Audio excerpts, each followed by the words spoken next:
የአፈር ለምነትን ከመጠበቅ እስከ አየር ንብረት መስተካከል የደረሰ ፋይዳ በአረንጓዴ አሻራ ችግኝ ተከላ የታዩ ውጤቶች ናቸው።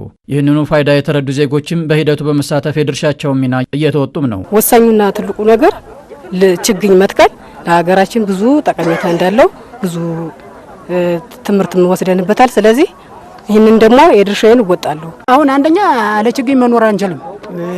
ለምን ሲባል አሁን ማንኛውም የምንተነፍሰውን ምንለውን በአየር እናገኝ በትክልቶች በችግኙ ምክንያት ነው። የወደፊቱም ለመትከል ለመስራት ያው እኛ እየተንቀሳቀስን ነው። እኛ በግብርና ባለሙያ እንቅስቃሴ እነሱም ያው ሄኖ ባሉን እየተከተልን አሁን በጣም እየተንቀሳቀሰ ነው። ግብርና ባለሙያ ብዙ ምክርም እየረዱ ነው ያለው ነገር እየሰራን ነው። ማህበረሰብን ያሳተፈ የአረንጓዴ አሻራ መርሃ ግብር በተለያዩ ሀገሪቱ ክፍሎች ተጠናክሮ ቀጥሏል። በምዕራብ ጎጃም ዞንም ማህበረሰቡን በማሳተፍ የ2018 የአረንጓዴ አሻራ ችግኝ ተከላ ማስጀመሪያ መርሃ ግብር ተከናውኗል። መርሃ ግብሩ በዞኑ የአፈርና ጥበቃ ላይ ጉልህ ለውጥ ማምጣቱም ተነስቷል። ለአፈር ለምነት ለብዙ ለተለያዩ ነገሮች ጠቃሚም ስለሆነ የግድ ድርሻዬን ያው በችግኝ ያው ጠቃሚ ነው መትከል ማለት የአረንጓዴ አሻራን የማስቀጠል ልምድ አለን። በጣም ብዙ ውጤት እያመጣንበት ነው። ከጥቅም ውጪ የሆኑ መሬቶቹን እያዳንበት ነው። አካባቢያችንን ሪሃቢሊት እየመለስን እያገገምን ያለንበት ሁኔታ ነው ያለው። ስለዚህ የአረንጓዴ አሻራ መንግስት እንደ ኢኒሼቲቭ ይዞ መጀመሩ በተለይ ለምዕራብ ጎጃም እንደ ባህል አድርገን ይዘን እየሰራን ያለንበት ወቅት ላይ ነው ያለነው ማለት ነው። 8ኛ ዓመቱን በያዘው የአረንጓዴ አሻራ ችግኝ ተከላ መርሃ ግብር በዞኑ በተያዘው ዓመት ማህበረሰቡን በማሳተፍ ከ133 ሚሊዮን በላይ የደን የአትክልትና ፍራፍሬ ችግኞችን ለመትከል ታቅዷል። በአረንጓዴ አሻራ ከሚተከሉ ችግኞች መካከል ደግሞ 2.5 ሚሊዮን ያህሉ የቡና የአትክልትና ፍራፍሬ ችግኞች ናቸው። ከአንድ ጀንበር ተከላ ድረስ ወደ 133 ሚሊዮን ችግኝ በዞን ደረጃ እንተክላለን ማለት ነው። ከዚህ ውስጥ ወደ 2.5 የሚጠጋው የኢኮኖሚካል ተጠቃሚ የሚያደርግ ኢኮኖሚካል ጠቀሜታ ያላቸውን አትክልቶች እና ፍራፍሬ ቡናን ጨምሮ ምን ተክልበት ይሆናል። ሌሎቹ ደግሞ የደን እና አካባቢን በተለይ በበጋ የሰራነውን ተፋሰስ የምናጠናክርባቸው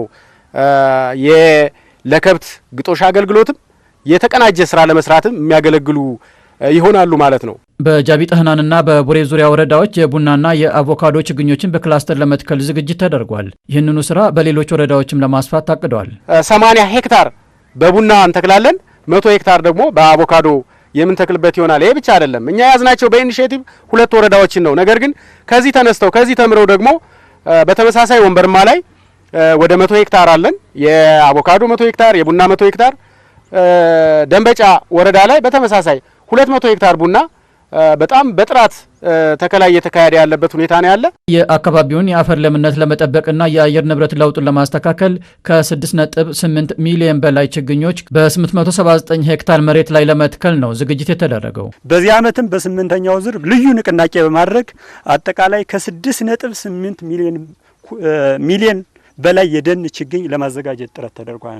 በጉድጓድ ደረጃ በተለይም እንደ ወረዳችን ከ6.4 ሚሊዮን በላይ የጉድጓዶችን ለተከላ የማዘጋጀት ስራ ተሰርቷል። በዚህም አጠቃላይ ከ879 ሄክታር በላይ መሬት በዚህ ዓመት እንሸፍናለን ብለን የቅድመ ዝግጅት ስራዎቻችንን ሰርተን አጠናቃለን። ዛሬ እዚህ ምን ተክልበት በተለይም ደግሞ ዞናዊ የሆነው ፕሮግራም የሚካሄድበት የዋድራ ግንድባ ቀበሌ ደበለካን ተፋሰስ ነው። በዚህ ተፋሰስ 7.5 ሄክታር እንደ ቀበሌ ከዚህ ተፋሰስም ውጭ ሌሎች ተፋሰሶች ላይ ሆኖ ከ80 ሺህ በላይ የደን ችግኞችን በዚህ ዓመት በዚህ ቀበሌ ላይ እንሸፍናለን ብለን የቅድመ ዝግጅት ስራዎች ተሰርተዋል። ችግኝ ከመትከል ባለፈም የተተከሉ ችግኞችን በመንከባከብ ለጽድቀት ማብቃትም ይጠበቃል። ከብት እንዳይገባው